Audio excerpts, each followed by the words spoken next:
सबके प्रजापति भगवान ब्रह्मा हैं और जो ब्रह्मा को प्रकट किए वो भगवान नारायण हैं। जो भगवान नारायण जिनके अंश हैं भगवान श्री कृष्ण चंद्र जो हैं, निकुंज बिहारी हैं। भगवान किसी की रचना नहीं है, स्वप्रकाशित हैं, स्वयं प्रकट हैं। भगवान का शरीर कर्मजन्य नहीं है, इच्छयात वपुषः। भगवान स्वतंत्र रूप से आत्मस्वरूप से, कोई शासन नहीं, कर्म का शासन नहीं, माया का शासन नहीं। हम सब प्रकृति के अधीन होकर जन्म लेते हैं। भगवान प्रकृति को अधीन करके प्रकट होते हैं।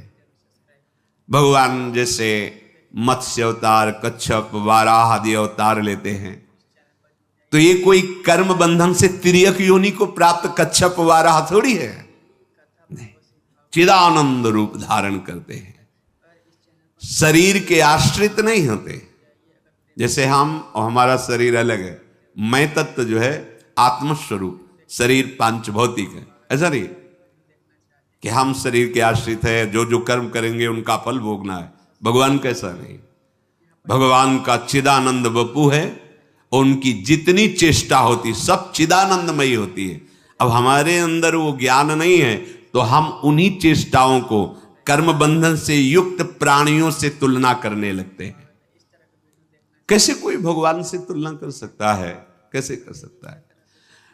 भगवान आद्य गुरु शंकराचार्य जी ने कहा मैं ब्रह्म हूं, इसकी सिद्धि के लिए सब उनके सिद्धांत हैं आचार्य चरण के कि स्वयं मैं ब्रह्म हूं, ब्रह्म के सिवा कोई है नहीं, वही ब्रह्म मैं हूं।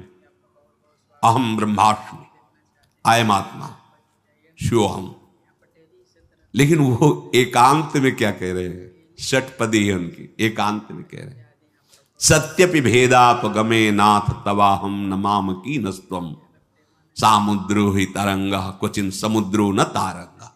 नाथ, यद्यपि सिद्धांत में हम में आप में बिल्कुल भेद नहीं है, बिल्कुल सत्य विषय है, सिद्धांत है, एकोहम बहुश्यामा। पर प्रभु अभेद होते हुए भी बहुत बड़ा भेद है। क्या? समुद्र से तरंगें प्रकट होती हैं नाथ, पर किसी तरंग में ताकत नहीं कि समुद्र प्रकट कर सके। वायु विकार नष्ट हुआ तो तरंग समुद्र रूप हो गई, तो इसीलिए ब्रह्म हो गया वो। देहाभिमान नष्ट हुआ, आत्मस्वरूप में स्थित हुआ, ब्रह्म स्वरूप है, कोई संशय नहीं, अकाट्य बात है। चाहे भक्ति से देखो चाहे ज्ञान से देखो, वो भगवत स्वरूप को ही प्राप्त होता है। बस विकार नष्ट हुआ तो तरंग नाम की चीज नहीं, समुद्र ही है। पर प्रभु भेद इतना है कि समुद्र में अनंत तरंगें प्रकट होती हैं, पर एक तरंग की ताकत नहीं कि समुद्र प्रकट कर सके। बहुत महिमामयी बात आद्य गुरु भगवान शंकराचार्य जी ने कही। ये जो नहीं जानते हैं वो भगवान श्री कृष्ण को ऐसा कहने लगते हैं। 5 किलो का एक बांट लीजिए और ऐसे अंगुली में रखिए, देखो कितने घंटे रख सकते हो? 7 दिन 7 रात 5 किलो का बांट रख के दिखाओ। 21 किलोमीटर में फैले हुए गिरिराज जी को हमारे सरकार 7 वर्ष की अवस्था 7 दिन 7 रात ऐसे कहीं भगवान की समानता कर सकते हो? उनकी बाल लीला देखो। अभी 6वां दिन है, छठी का दिन है, उत्सव मनाया जा रहा है। देवता कांपते हैं जिससे ऐसी बलशाली है पूतना। कंस के आग्रह से वायु हुई थी, उसको सेवा मिली थी ब्रजमंडल में, जितने 10 दिन के अंदर प्रकट हुए बालक है सब मार दिए जाए। बड़ा उत्सव बाबा के दरबार में मच रहा था, लाला का छठी उत्सव मनाया जा रहा, सब ब्रजवासी। तो भगवान ने सोचा है और किसी के घर जाएगी तो हमारे सखाओं को बाधा पहुंचाएगी। उसके मन में एकदम प्रेरणा हुई कि ये सब उत्सव मनाने जाते हैं, जिसका पहले उसी को मारें फिर अन्य सबको। सीधे वाह वो जी, इतना सुंदर रूप रखा कि मैया यशोदा और रोहिणी मैया ने तो समझा कि साक्षात लक्ष्मी जी पधारी है अपने प्रीतम के दर्शन करने के लिए। सब स्तंभ, ऐसा सुंदर रूप। नूपुरों की झनकार करती हुई अंदर प्रवेश कर रही, किसी की हिम्मत नहीं कि पूछ ले तुम कौन हो, कहां से आए हो, सब रास्ता देते चली जा रही। शायद अगर पूछती, रोकती तो कुछ राक्षसी पना दिखाती, पर अवसर ही नहीं मिला। सामने देखा पालने में अनंत ब्रह्मांडों का पालन करने वाला छोटे छोटे चरणारविंद से खेल रहे, उठा लिया, अपने स्तन का पान करा। छठी का दिन है, ऐसी महाबली पूतना, महान सामर्थ्य, देवता कांपते हैं। 6 कोस में उसका शरीर गिरा था, 6 कोस। ब्रजवासी जैसे कोई बड़ा पेड़ नहीं, जैसे कई ब्रजवासी लग करके ऐसे कुल्हाड़ से काट काट के उसके शरीर, और दिव्य सुगंध निकल रही, क्योंकि भगवान का स्पर्श हुआ, भगवान ने स्तन, और उसको जो मैया यशोदा को गति, वो उसको गति। कर सकते हो? कैसे तुम तुलना कर सकते हो? कोई 1000-2000 गोपी नहीं है, यूथ की यूथ गोपियां हैं, और सबके पार्श्व में श्री कृष्ण है, सबके गलबहियां दिए हुए श्री कृष्ण हैं। अगर कहा जाए तो गणना ही नहीं कर सकते कितनी गोपीजन, यूथ की यूथ गोपियां हैं। वेद की ऋचाएं, दंडकारण्य के महर्षि, मिथिला की कितनी कितनी गोपिकाओं के विभाग का शास्त्रों में वर्णन। और जब रास हो रहा है तो हर गोपी के पास श्री कृष्ण है, मनुष्य है। हर गोपी की बाहु में अनंत ब्रह्मांडों के स्वामी श्री कृष्ण है। सबको अनुभव हो रहा है, मेरे पार्श्व में मेरे प्रीतम विराजमान, अनुभव नहीं है साथ। कहां कितना उनकी लीलाओं को धैर्य से सुनो, तुम्हारी बुद्धि पवित्र होगी तो समझ में आने लगेगा। प्रकृतिम स्वामधिष्ठाय संभवामि, भगवान प्रकृति को अधीन करके प्रकट होते हैं। हम सब प्रकृति के अधीन होकर पैदा होते हैं। सामान्य प्राणी प्रकृति के परवश होकर जन्म लेता है, प्रकृति के आश्रित होकर कर्म करता है।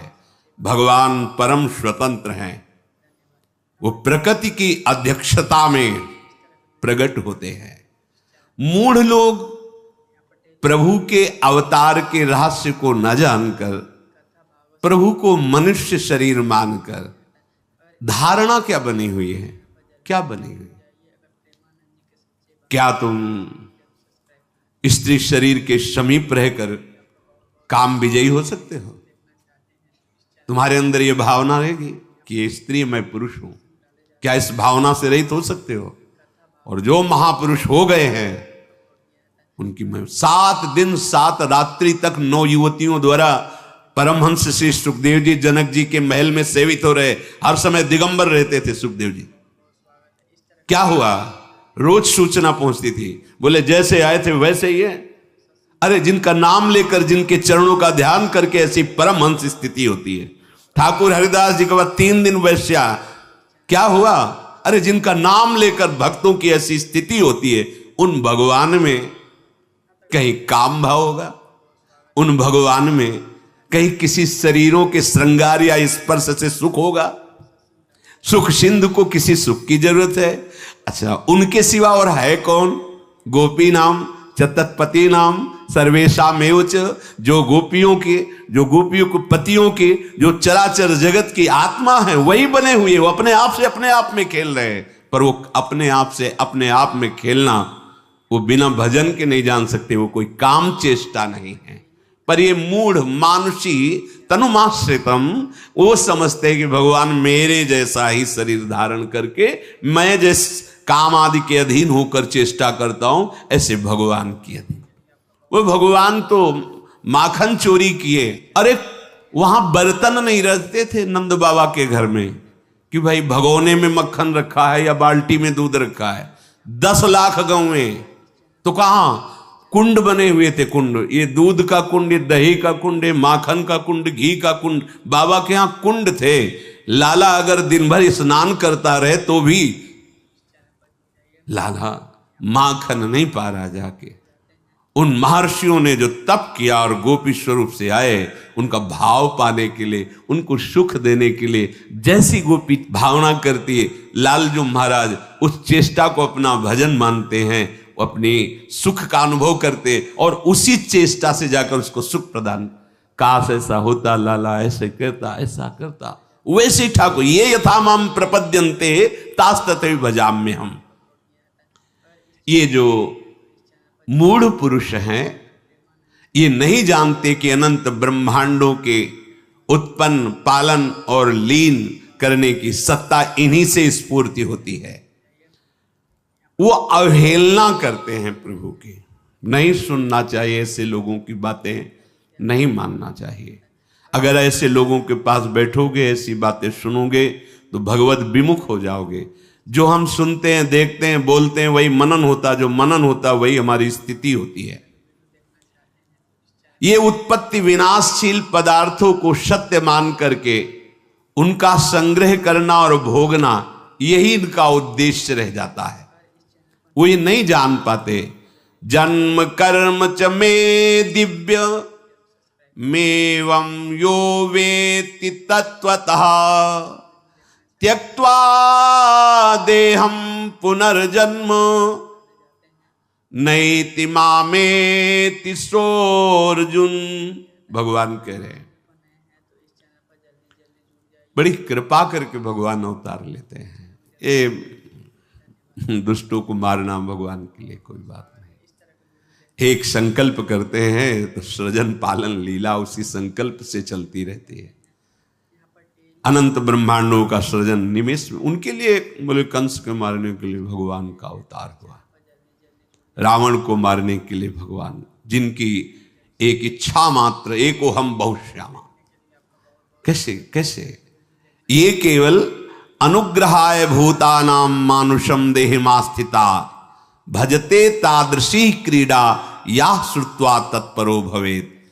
भगवान कृपा करके अवतार लिए हैं, जो उनके प्रेमी जन हैं उनको सुख प्रदान करने के लिए, जो भूले हुए जन हैं उनको ऐसी लीला जिसका गायन करके, श्रवण करके परम पवित्र हृदय होकर उनकी प्राप्ति कर ले। भगवान की लीला गायन श्रवण से जैसी पवित्रता प्राप्त होती, ऐसे और किसी साधन से नहीं। कि रत्नावती जी ने केवल भगवान की महिमा सुनी, लीला सुनी, महान भागवत भक्त भूप कहकर उनको नाभाजी ने संबोधन किया। मथुरा की ब्राह्मण पत्नियां केवल भगवत चर्चा सुनी, उसके प्रभाव से भगवत साक्षात्कार हुआ। भगवान कृपा करके अवतरित होते हैं, ऐसी लीलाएं करते हैं जिनको हम गा करके, सुन करके, चिंतन करके भगवान की प्राप्ति करते हैं। इसलिए भगवान कह रहे हैं जन्म कर्म च मे दिव्य। भगवान के जन्म कर्म दिव्य हैं, हमारे पार्थिव हैं। भगवान जन्म मृत्यु से सर्वथा अतीत है। वैसे जो भगवान के स्वरूप का वर्णन है, भगवान ही कह रहे हैं अजोपि सन्न्यव्ययात्मा भूतानामीश्वरोऽपि सन् प्रकृतिं स्वामधिष्ठाय संभवाम्यात्म मायया। मैं अजन्मा हूं, मां के गर्भ में नहीं जाते भगवान। इससे देवकी मैया या कौशल्या मैया अनुभव होता है। ना होने पर कितना नानात्व का अनुभव हो रहा है। अरे एक स्वप्न में देख लो, न कोई वस्तु होती है, न व्यक्ति होता है, न कोई प्रिय होता है, न कोई अप्रिय होता है, लेकिन सब कुछ होता है। इस जगत में एक प्रभु के सिवा कुछ नहीं है। लेकिन देख लो, सब दिखाई दे रहा है, क्या है? ये माया है। उसी भगवान की माया से ऐसा अनुभव होता है मेरे गर्भ है, पर भगवान गर्भ से नहीं प्रकट होते। भगवान बाहर प्रकट जहां भी अवतार हुआ देख लीजिए आप। कंस कारागार में भगवान पहले अपने स्वरूप में प्रकट होते हैं, चतुर्भुज परमेश्वरशाली महामहिम, स्तवन करते हैं वसुदेव जी, देवकी जी। फिर कहते प्रभु आप इस स्वरूप में नहीं, आपने कहा था कि मैं आपको आपके वात्सल्य भाव का सुख देने वाला रूप धारण करूंगा। पर प्रभु जब आप वो रूप धारण करेंगे मुझे भय लग रहा है कि कहीं कंस कोई अमंगल ना कर दे। भगवान देखते देखते बालक बन गए। ऐसे ही चक्रवर्ती सम्राट महाराज दशरथ जी के महल में भी कौशल्या जी के सामने भगवान पहले अपने स्वरूप में प्रकट हुए, फिर माता मुनि बोली सोमति डोली तजहु ताते रूपा कीजय शिशु लीला अति प्रीशीला सुसुख परम मनुपा। तो सुनि बचन सुजाना रोदन ठाना होई बालक। ऐसा नहीं हुआ कि भगवान जैसे अपने गर्भ में रहते हैं 9 महीने फिर प्रकट होते हैं, ऐसा नहीं। भगवान प्रकट होते हैं। माता ने स्तवन किया कि आप शिशु लीला का वरदान दिए थे कि आप हमारे ये सौभाग्य कि आप हमारे पुत्र हो, तो आप उसी रूप में आओ। सुनि बचन सुजाना रोदन ठाना वही बालक स्वरूपा। उसी समय भगवान बाल स्वरूप हो जाते हैं। यद्यपि भगवान करे अजोपि सन्य व्यय आत्मा, मैं अजन्मा हूं, अजह अजन्मा हूं, अव्यय आत्मा, मैं अविनाशी हूं, फिर भी अपने भक्तों के लिए, संपूर्ण प्राणियों के परम कल्याण के लिए मैं अपनी प्रकृति को अधीन करके प्रकट होता हूं, देह धारण करता हूं।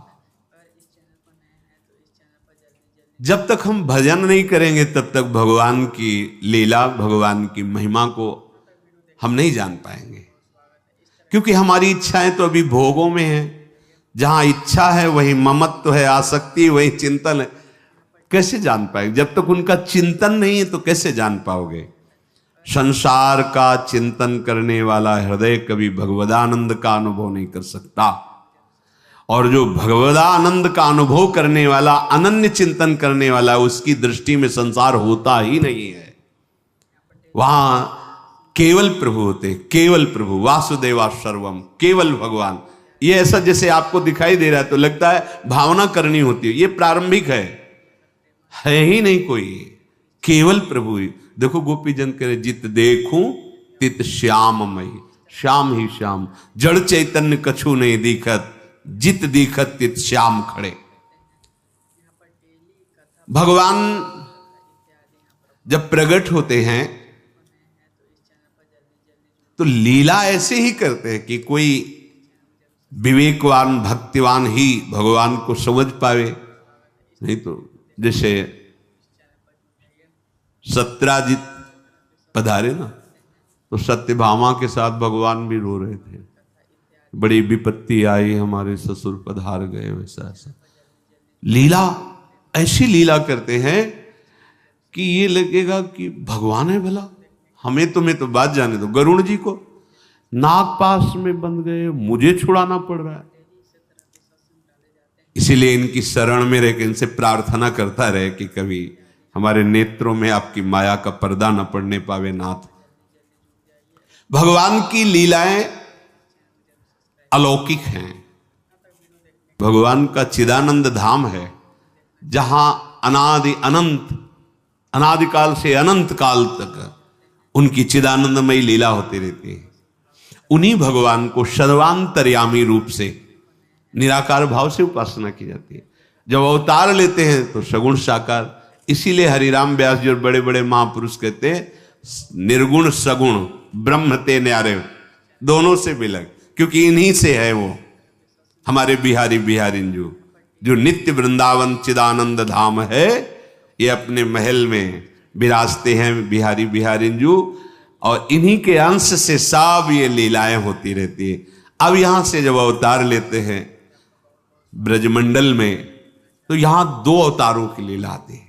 एक भगवान के ईश्वर अवतार जो कंस कारागार से नंदालय में पधारते हैं, और एक निकुंज से जो अद्भुत रास विलास लीला करते हैं। अगर ये रास विलास लीला भगवान नारायण की होती तो ध्रुवदास जी ने वर्णन किया है, शिव श्रीपति यद्यपि ललचाही मन प्रवेश तिन उनको नाही, निगमागम की कौन चलावे महाविष्णु के मन नहीं आवे, या रस को तवही अधिकारी कृपा करें जब राधा प्यारी। अगर रसिकों की वाणी का आपको परिचय नहीं है तो आप केवल पुराणों से, सिद्धांतों से नहीं समझ पाएंगे, क्योंकि उसके आगे जिसे वेद कहता नेति नेति, उसके आगे रसिक जनों ने जो स्वाद लिया है, जो देखा है, वो यहां वेद रसकन की वाणी, श्री वृंदावन धाम इष्ट श्यामा महारानी, तब ये आंतरिक रहस्य समझ में आता है। गीता में भी भगवान जी ने कहा कि अनन्य भक्ति के द्वारा ही मैं संपूर्णतया जानने में आता हूं। कोई तप यज्ञ आदि के द्वारा मेरे संपूर्ण रूप को नहीं जान सकता। अनन्य भक्ति अर्थात प्रेम के द्वारा ही मैं पूर्ण जानने में आ जाता हूं। संपूर्ण प्राणियों के भगवान शासक हैं, ईश्वर हैं, पर वो अवतार लेते हैं, छोटे बनते हैं। जैसे अर्जुन जी के साथ हैं, पर वो जान पा रहे हैं कि ये महामहिम विराट यही हैं? नहीं जान पा रहे। भगवान वो दृष्टि प्रदान करते हैं अर्जुन जी को। ओ अर्जुन जी जो रूप देखते हैं अब भगवान का तो कांप जाते हैं। वही भगवान जिससे हास परिहास करते हैं, हे कृष्ण हे सखे ऐसे कहकर वार्ता करते हैं, वही भगवान जब अपने विराट रूप का वही हैं, विराट रूप लिए बैठे हैं, सारथी बने, पर क्या कभी देखे पाए? जब भगवान ने उनको दिखाया तो कांप गए। ये भी भगवत स्वरूप है अर्जुन जी, नर नारायण स्वरूप में विराजमान होकर के बद्री नारायण में सदैव तप परायण रहकर जगत का मंगल करते हैं। ये भगवान नारायण स्वरूप ही नर हैं ये अर्जुन जी। लेकिन भगवान के विराट रूप को देखा, आप पढ़ के देखो, कांप रहे हैं। तमादि देवा पुरुषा पुराणा तुमस्य विश्वस्य परम निधानम वेत्तास्य वेद्यम परमम च धाम त्वया ततम विश्वमनंत रूपम वायुर्मुवग्निर्वरुणा शशांका प्रजापतिस्त्वं प्रपिता महश्च। अर्जुन क्या देख पा रहे हैं भगवान के स्वरूप को। इससे भी लगे एक भूमा रूप का दर्शन कराया। कैसे कोई पार पा सकता? अगर ये जनावे तो जान ले, नहीं तो कोई पार ही नहीं पा सकता है। आप और आप स्वयं जाकर वहां प्रणाम करते हैं, भूमा पुरुष है, प्रणाम करो इनको, जो ब्राह्मण बालकों का अपहरण करके। ये भगवान अवतार के समय अपनी शक्ति को छोटे से छोटा करके, जितना जहां जैसी आवश्यकता है, वास्तव में यही भगवान की भगवत्ता है कि जो अनंत ब्रह्मांडों का शासक है वो अर्जुन के घोड़े हाँक रहा है। अर्जुन की आज्ञा, मेरा रथ है केशव ले चलो, दोनों सेनाओं के मध्य में खड़ा करो, भगवान को आज्ञा कर रहे। जैसा जैसा भाव भगवान पर किया जाता है वैसा ही अनुभव कराते हैं। सतोगुण रजोगुण तमोगुण, इन तीनों गुणों से अलग भगवान शुद्ध स्वरूप से प्रकट होते हैं। कोई रंग ही नहीं है जिससे, कल एक बच्ची पूछ रही थी, प्रिया जो कितनी गोरी हैं और श्याम सुंदर कितने काले हैं। गोरी प्रिया भी चकोरी की तरह जिन्हें देखती है ऐसे श्याम सुंदर है। नंद के लाल हरियो मन मोर, कौन बोल रही? हमारी स्वामिनी जी, जिनके रूप का वर्णन करने के लिए उनकी सखियां कहती तेरो रूप कहत नहीं आवे। प्यारी जी कैसे कोटि कोटि रसना जो रोम रोम प्रति होए, प्यारी जू के रूप को न प्रमाण कहे जाए। चाहे स्वामी जी बोले, चाहे हित जी बोले, चाहे ध्रुवदास जी बोले, जितने रसिक महापुरुष, ऐसा रूप प्यारी जी चकोरी की तरह देखते हैं। थे कहत चहत प्रीतम दिशि बदन चंद्र मनो त्रसित चकोरी। आप देखो ऐसे हैं काले श्याम सुंदर कि गोरी प्रियाजू के नेत्र चकोरी की भांति उनके रूप लावण्य मिले। ऐसे मत समझना कि श्याम सुंदर काले जैसे है, ऐसे नहीं है। मुनि मन मोहन, विश्व मन मोहन, मदन मन मोहन और सुमन मन मोहन। नंदालय में जो खंभे हैं वो मणिजटित हैं, तो लालजू की जो प्रतिबिंब जब तो माखन खाएगा, ऐसे कितना सुंदर रूप। और मैया देखकर आनंद ले। स्वमन मनमोहन, अपने रूप को देखकर लुभायमान हो जाते हैं और कहते हैं हमसे दोस्ती करोगे? वो रूप दिखाई दे रहा है, बहुत सुंदर, माखन खाओगे? नहीं खाओगे। अच्छा, प्रभु अनंत ज्ञान के समुद्र, अनंत रूप के समुद्र। और प्रियालाल का जो रंग है वो प्रकृति में है ही नहीं है। प्रकृति में सतोगुण रजोगुण तमोगुण से ही सब कुछ प्रकट हुआ है। और प्रभु का त्रिगुणातीत रूप है, सच्चिदानंद रूप है, तो स्याही ही सच्चिदानंद नहीं तो कैसे बना है? पर जितने रूप है सब उनके हैं, क्योंकि कहो सो कहा जहां प्रभु नहीं, पर होते हुए भी अभी वो नहीं, और वही ना होते हुए भी सब जगह है। बड़ी सुंदर पहेली है, सुलझा लो तो महापुरुष हो जाओगे। सबसे परे सब में भरे वही है, पर इतने सुंदर हैं कि तुलना में कुछ है ही नहीं। अनंत ब्रह्मांडों में है ही नहीं कि कैसे श्याम रंग की तुलना। बस ऐसे समझो जैसे द्वितीया का चंद्रमा प्रकट हो तो शाखा चंद्र शाखा में ऐसे, ओ देखो वृक्ष की डाल के एक हाथ ऊपर चंद्रमा दिखाई दे रहा है, ऐसे कि जैसे नवीन जलधर मेघ की कांति, जैसे केकी कंठाभ नीलम, पर नहीं है, उपमा नहीं। श्याम सुंदर की श्रीअंग कांति की तो बात जाने दो, उनका जो मोर पंख लगा हुआ है ना मुकुट में, मूर्छित हो जाओगे उसकी सुंदरता देख के। मोर है ही नहीं मोर पंख में ऐसा। दोनों अलग अलग करके दर्शन कराए जाते हैं जब उपासक आगे। चिदानंद में दिव्य कांति प्रकट हो रही मोर पंख में की, अरे उनके अंगों की तो बात जाने दो। भगवान शिव जब मुकुंद के चरणारविंद उनके ध्यान में आ जाते हैं ना तो उन्मत्त होकर तांडव करने लगते हैं। आनंद सिंधु के चरण ब्रह्मानंद में छके हुए मधुसूदन सरस्वती जी महाराज जब इनकी रूप कांति देखते हैं ना तो कहते कृष्णात् परम किमपि तत्व महाम न जाने। अरे होश उड़ जाए, ऐसे ठाकुर है, ऐसी श्याम कांति है जिसकी उपमा ही नहीं है। ऐसा लावण्य लालजू का